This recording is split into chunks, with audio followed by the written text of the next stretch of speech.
నమస్కారం అండి. మనం ఇప్పుడు కర్రా నాగలక్ష్మి గారు రాసిన మిషన్ సక్సెస్ అనే కథను విందామా? వెళ్ళిన పని ఏమైంది? కాయా పండా? ఫోన్లో వినిపిస్తున్న భర్త ప్రశ్నకు ఏం సమాధానం చెప్పాలో తెలియక మౌనం వహించింది సుజాత. నువ్వు నీళ్లు నములుతూ కూర్చుంటే ఇక్కడ నాకు ఫోన్ బిల్లు వాచిపోతుంది. అసలు అక్కడికి ఎందుకు వెళ్ళావో గుర్తుందా? తొందరగా ఏదో ఒకటి తేల్చి కొంపజేరు. చెయ్యి కాల్చుకోలేక చస్తున్నాను. కోపంతో మండిపడుతున్న భర్తకి ఏం చెప్పాలో అర్థం కాలేదు.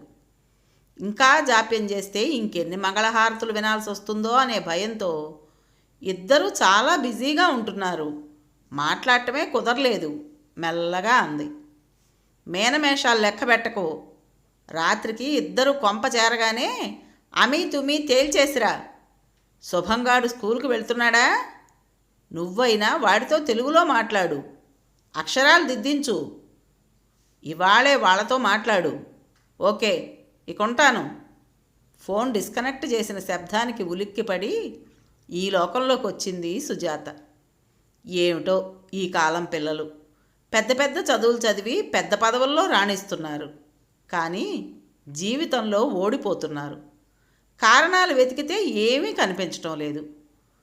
పైవారి దగ్గర చూపే ఓర్పు జీవిత భాగస్వామి దగ్గర చూపలేకపోవడం, తాను పట్టిన కుందేలకు మూడే కాళ్ళు అన్నట్టు ప్రవర్తించడం చూస్తే వీళ్ళకింకా మెచ్యూరిటీ రాలేదనిపిస్తుంది. అసలు వీళ్ళకి ఎప్పటికైనా మెచ్యూరిటీ వస్తుందా? ఇంట్లో వాళ్ళ మాట వినాలని కానీ అర్థం చేసుకోవాలని కానీ తెలీదా? 30 ఏళ్ల మురిపమైన ఉద్యోగానికి ఇచ్చే ప్రాధాన్యత చేయిజారితే పొందలేని జీవితానికి ఇవ్వడం లేదు. ఎందుచేతనో? ఆలోచనల్లో 6 నెలల వెనక్కి వెళ్ళింది సుజాత. కొడుకు దగ్గర నుంచి వచ్చిన వాట్సాప్ కాలు కాళ్ళ కింద చోళ్ళు పోసింది. ఒంట్లో నెత్తురు ఆవిరైన భావన. నోట్లోంచి మాట రాలేదు. స్పీకర్లోంచి కొడుకు మాటలు విన్న భర్తది అదే పరిస్థితి. ఇదేమిట్రా ఈ నిర్ణయం? ఇద్దరూ ప్రేమించే పెళ్లి చేసుకున్నారు కదా, మరిప్పుడు ఇదేంటిలా? తడబడుతూ ప్రశ్నించింది సుజాత. కొడుకు దగ్గర నుంచి సమాధానం రాకపోయేసరికి, అది కాదురా, ఇదేం బొమ్మల పెళ్ళి కాదుగా. కావాలనుకున్నప్పుడు బొమ్మలకు దండలు వేసి, అక్కర్లేదనుకుంటే బొమ్మలను తీసుకువెళ్ళిపోవడానికి పెళ్ళి. ముగ్గురి బతుకులు ముడిపడి ఉన్న జీవితం అంది సుజాత. మాకు ఈ డైలాగులు తెలుసు. మేము సినిమాలు చూస్తాం. మాకు చెప్పలేదేం అని అనకుండా ఉండేందుకు ముందుగా మీకు చెప్పాం అంతే. కొడుకు గొంతులో చిన్నప్పటి మొండితనం వినిపించింది సుజాతకి. ఓహో, మాకు తెలియజేస్తున్నావన్నమాట. సరే, మరి శుభంగాడి గురించి ఏం ఆలోచించారు? మీ అత్తవారికి ఈ విషయం తెలుసా? ఆలోచించడానికేముంది? వర్ష ఇష్టం. తనకు ఎలా కావాలనుకుంటే అలా చేసుకొని తన వాళ్ళకి తను చెప్పుకుంటుంది. ఇదేం ప్రపంచంలో 10వ వింత కాదు. అందరూ చేస్తున్నదే మేము చేస్తున్నాం. ఎంత సులువుగా చెప్పాడో. ఆపాటి సమన్వయం ఇద్దరిలో ఏ ఒక్కరికైనా ఉన్నా ఇప్పుడు ఈ పరిస్థితి ఎందుకు వస్తుంది? ఈ కాలం పిల్లలకి అంతా తొందరే. ఏమైనా అంటే డిజిటల్ యుగం, ఫాస్ట్గా లేకపోతే ఎలా అని సమాధానం. ఏమిటే నీ కొడుకు వాగుతున్నాడు? మన ఇంటా వంట ఉందా ఇది? రేపు నలుగురిలో తలెత్తుకు తిరగాలా వద్దా? లవ్వు గివ్వు అని తమిళ పిల్లని తెచ్చి నెత్తిన పెట్టాడు. వద్దురా మనకి ఇలాంటివి అని చెప్పడం పోయి, కాలం మారిందండి, పెళ్ళిళ్ళు వాళ్ళ ఇష్ట ప్రకారమే జరగాలి అని తందానా పాడావు. ఇప్పుడు విడాకులు అంటున్నాడు. వెళ్ళి తాళం వెయ్యి అని కోపంతో ఊగిపోతున్న భర్తని సముదాయించలేక మౌనం వహించింది సుజాత. శాంతంగా ఆలోచించి పరిష్కరించవలసిన సమస్యే కానీ ఇలా అరుచుకుంటే లాభం లేదని తెలిసిన సుజాత ముందుగా వియ్యాల వారితో మాట్లాడి వారి అభిప్రాయం కూడా తెలుసుకుందామని ఫోన్ చేతిలోకి తీసుకుంది. నెంబర్ నొక్కకముందే వియ్యంకుడి నెంబర్ ఫ్లాష్ అవుతూ రింగ్ అయింది మొబైలు. ఓ మారు కలిసి మాట్లాడుకుందాం అని నిర్ణయించుకున్నారు. ఈ లోపున సుజాత కోడలికి ఫోన్ చేసింది. ఎన్ని రకాలుగా అడిగినా, సారీ అత్తమ్మ, రోజు గొడవలు పడుతూ ఎడమొహం పెడమొహంగా ఉండే బదులు విడిపోతేనే మంచిదనే నిర్ణయానికి వచ్చాం అంటుందే తప్ప మరో మాట లేదు. కొడుకును కదిపితే తనే విడిపోదాం అంది. అలా అన్న తర్వాత ఇంకేం మిగిలింది? నేను సరే అన్నా అంటాడు తప్ప మరో మాట లేదు. వియ్యంకుడికి 50 ఏళ్లకి లేకలేక పుట్టిన ఒక్కగానొక్క కూతురు. ఈ వయసులో ఇలాంటి వార్త వారి ఆరోగ్యాల మీద దెబ్బ కొట్టింది. మనోవ్యాధికి మందేది? ఆరోగ్యరీత్యా కదలలేని పరిస్థితి వాళ్ళది. ఉద్యోగ బాధ్యతలతో కదలలేని పరిస్థితి భర్తది. అయినా ఇలాంటి సున్నితమైన విషయాలలో భర్త తలదోర్చకపోతేనే మేలు అనుకుని 10 ఏళ్లకి వీసా ఉన్న సుజాత 11వ రోజున అమెరికా చేరుకుంది. అప్పటి నుంచి తీరుబాటుగా కూర్చుని పిల్లలతో మాట్లాడాలని చూస్తోంది. పిల్లలు దానికి అవకాశం ఇవ్వకుండా తప్పించుకుంటున్నారు. ఆఖరుకు భర్త చెప్పినట్లు 6 నెలలు ఉత్తినే గడిచిపోతాయా? అసలు వాళ్ళు తనని మాట్లాడనిస్తారా? అన్నీ ప్రశ్నలే. సమాధానాలు ఎప్పటికి దొరుకుతాయో? నానమ్మ, ఎక్కడున్నావు? నిన్న నువ్వు నేర్పిన మృత్యుంజయ మహామంత్రం నాకు వచ్చేసిందిగా, విను.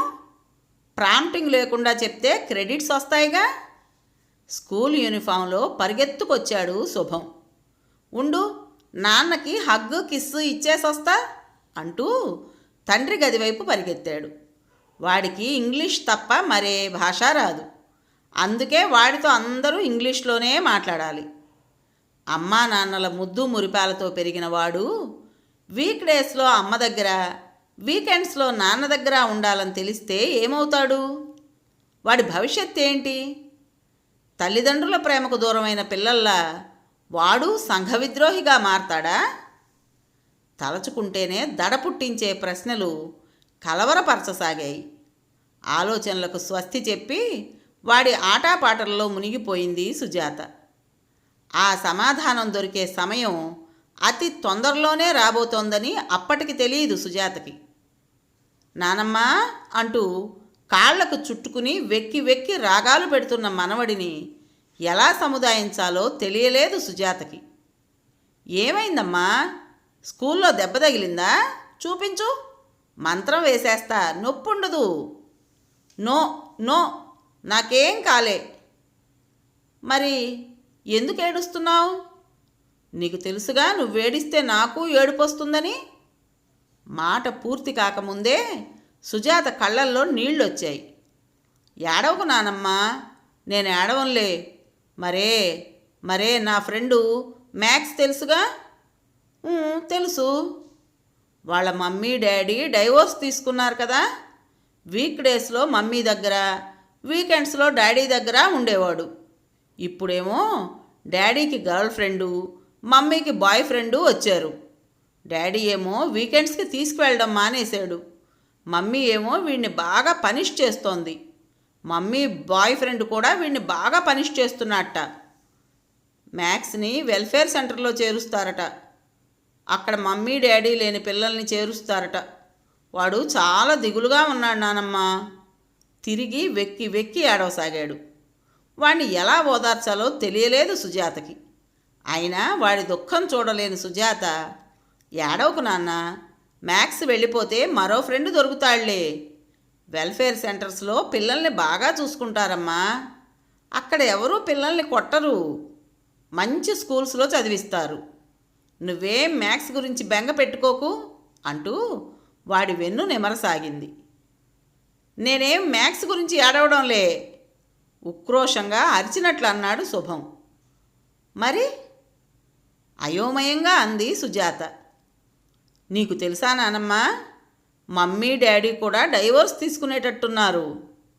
నానమ్మ వైపు చూస్తూ అన్నాడు శుభం. చచ, అలాంటిదేమీ లేదమ్మా. నీకు తెలియదు నానమ్మా, లాస్ట్ జనవరి నుంచి వాళ్ళిద్దరూ వేరే వేరే రూమ్స్లో పడుకుంటున్నారు. రోజు గట్టిగా అరుచుకుంటున్నారు కూడా.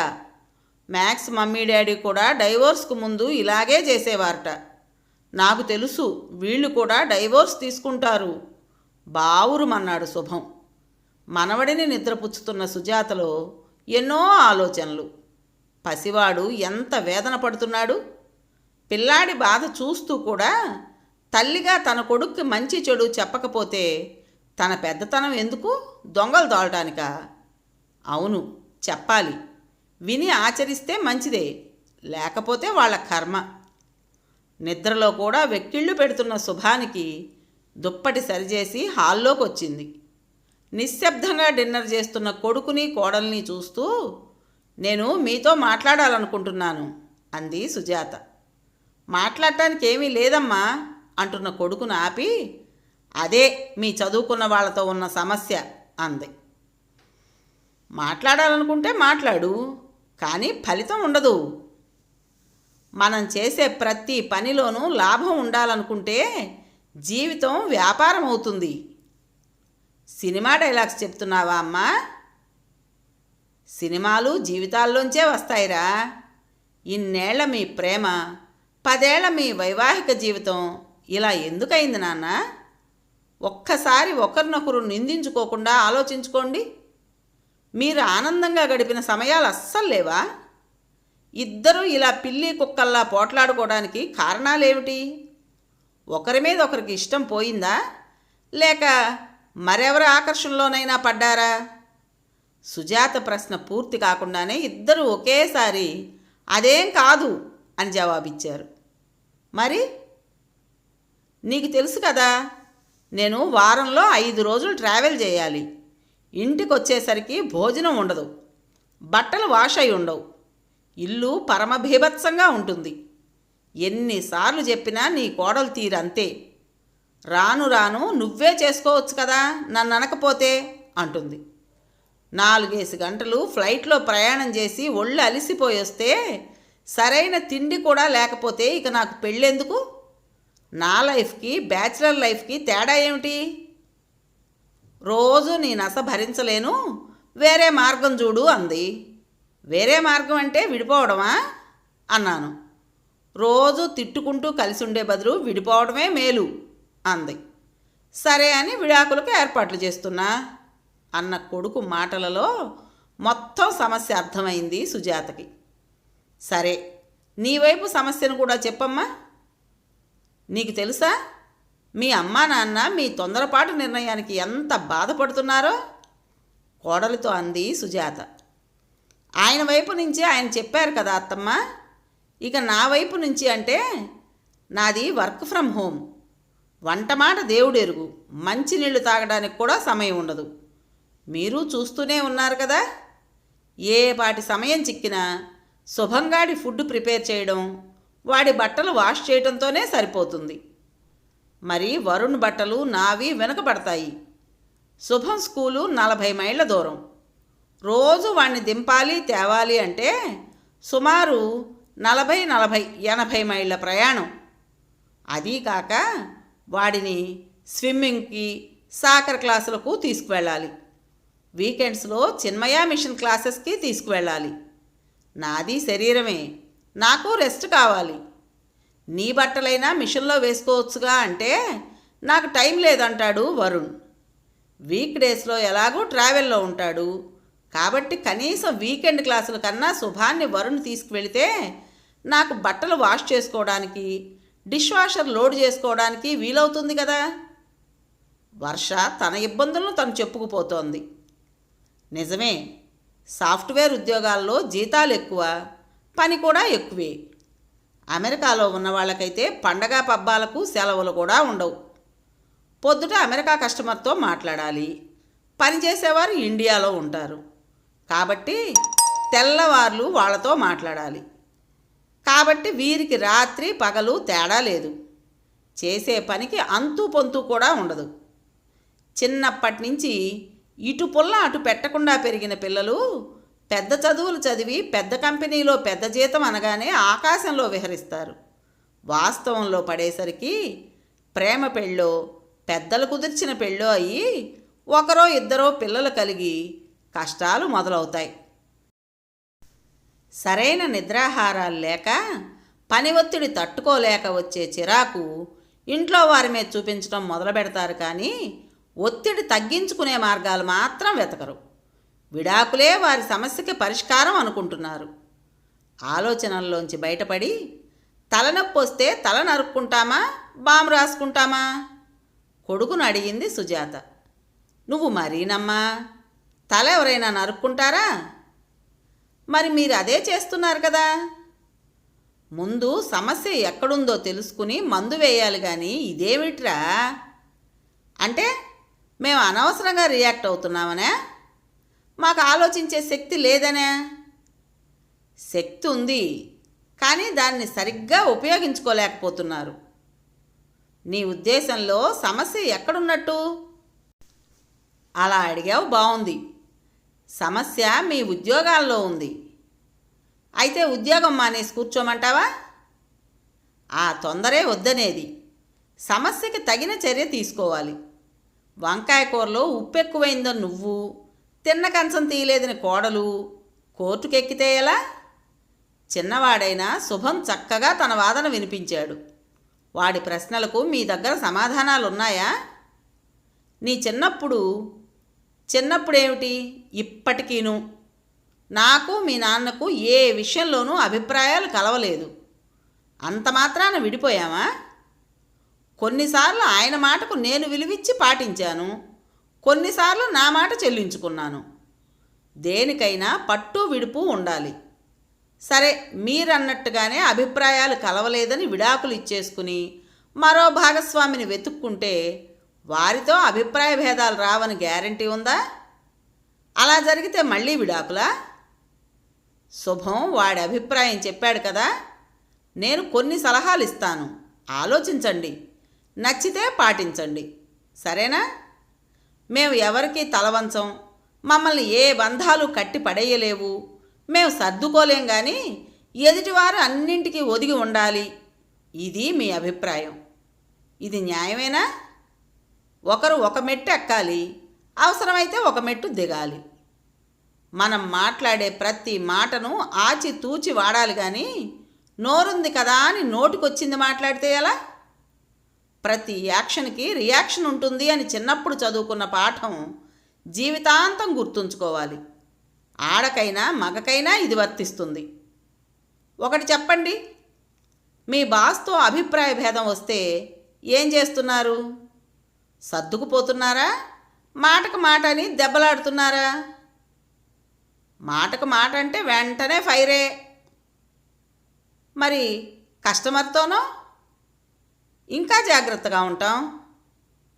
మీ సబార్డినేట్స్తోనూ చాలా జాగ్రత్తగా మంచిగా మాట్లాడి పని చేయించుకుంటారు, అవునా?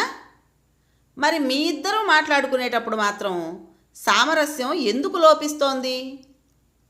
మా కాలంలో ఆఫీసుల్లో పని కాబట్టి మేము ఆఫీసును గుమ్మం బయటే విడిచి ఇంట్లోకి వచ్చేవాళ్ళం. ఇప్పుడు మీకు ఇల్లే ఆఫీస్ కాబట్టి మీ ల్యాప్టాప్ మూసేయగానే మీ లైఫ్ మొదలవుతుంది. మీరు చేసే ఉద్యోగం 30 ఏళ్ళు మాత్రమే, అది గుర్తుంచుకోవాలి. మిమ్మల్ని గమనించిన తర్వాత నాకు బోధపడింది ఏమిటంటే, ఇంటి పనులు నేనెందుకు చేయాలి, మగవాడిని అనే అహంకారం నీది. నీతో సమానంగా ఉద్యోగం చేస్తున్నప్పుడు అన్నీ నేనెందుకు చేయాలి అనేది వర్ష అభిప్రాయం. మొత్తం మీ సమస్యలకు ఇదే కారణం. దీనికి సింపుల్గా ఒక సొల్యూషన్ చెబుతాను, వినండి. ఇద్దరూ బాగా సంపాదిస్తున్నారు కాబట్టి మీ ఇంటి పనులకి పని మనిషిని పెట్టుకోండి. పిల్లాడి స్కూల్కి దగ్గరగా ఇల్లు తీసుకుంటే ప్రతిరోజు 40 మైళ్ళ దూరం ప్రయాణం తగ్గి నీకు అలసట తగ్గుతుంది. వండుకోవడానికి సమయం లేదని ఏదో ఫాస్ట్ ఫుడ్ తిని, లేకపోతే అసలు తినక నీరసపడి ఆ కోపం పిల్లాడి మీదో భర్త మీదో చూపించే బదులు ఇండియన్ స్టోర్స్లో దొరికే కూరలు తెచ్చుకుని అన్నం వండుకుంటే సరి. లేదా ఇళ్లల్లో తయారు చేసి హోమ్ డెలివరీ చేసేవాళ్ళు కూడా ఉన్నారు. అలాంటి వాళ్ళతో రోజువారీ ఏర్పాటు చేసుకున్నా హాయిగా గడిచిపోతుంది. మరో ముఖ్యమైన సంగతి స్ట్రెస్ మేనేజ్మెంట్. మన శరీరాన్ని, మైండ్ని అప్పుడప్పుడు రీఛార్జ్ చేసుకుంటూ ఉండాలి. మధ్య మధ్యలో మీకోసం మీరు సమయం వెచ్చించుకోవాలి. శని, ఆదివారాలలో మరీ ముఖ్యమైన కాల్స్ అయితే తప్ప ఆన్సర్ చేయకండి. మీ కుటుంబంతో మీకు నచ్చిన రీతిలో గడపండి. 3-4 నెలలకు ఒకసారి ఔటింగ్కి వెళ్ళండి. ప్రతి చిన్న విషయానికి విడాకులు కాదు పరిష్కారం. ఎలా విడిపోవాలో కాక ఎలా కలిసి ఉండాలో ఆలోచించండి. మీ జీవితాలు మీవే కాదనను, కానీ మీ జీవితాలతో పెనవేసుకున్న పిల్లాడి గురించి కూడా ఆలోచించాలిగా. మీరు మీ తల్లిదండ్రుల దగ్గర ముద్దు మురిపాలు పొందారు, మరి వాడు చేసిన పాపం ఏమిటి? మీరు ఎదుర్కొన్న సమస్యలు మేము ఎదుర్కోలేదా? మీకు కనీసం ఆర్థిక సమస్య లేదు, కానీ మా దగ్గర చాలినంత డబ్బు ఉండేది కాదు. ఓ వీకెండు సినిమా అని, మరో వీకెండు పార్కుకని తక్కువ ఖర్చుతో ఉండే వాటిని ఎంచుకునేవాళ్ళం. అంతేగాని పిల్లలని ఇంటిని వదిలిపెట్టేయాలని ఎప్పుడూ అనుకోలేదు. భార్యాభర్తలు ఒకరికి ఒకరు ఒదిగి ఉండడం తప్పు కాదు. ఒకరు కోపంలో ఉన్నప్పుడు మరొకరు తగ్గాలి. అంత మాత్రాన మనం ఓడిపోయినట్టు కాదు. సంసారం సాగరం అన్నారు కానీ సంసారం సమరం అనలేదు. ఈ చిన్న విషయం మీకు అర్థమైతే చాలు. నేను చెప్పాలనుకున్నది చెప్పాను. మీకు నచ్చితే ఆచరించండి, లేదా మీ ఇష్టం. నాకు పిల్లాడికి ప్రయాణానికి ఏర్పాట్లు చేయండి. నేను వాడిని అనాథగా వదలలేను అనేసి బెడ్రూంలోకి వెళ్ళి తలుపేసుకుంది. తన సూచన వాళ్ళకి ఆమోదయోగ్యం అవుతుందో కాదో తెలియని ఆందోళన తెలతెలవారే వరకు నిద్రను ప్రసాదించలేకపోయింది.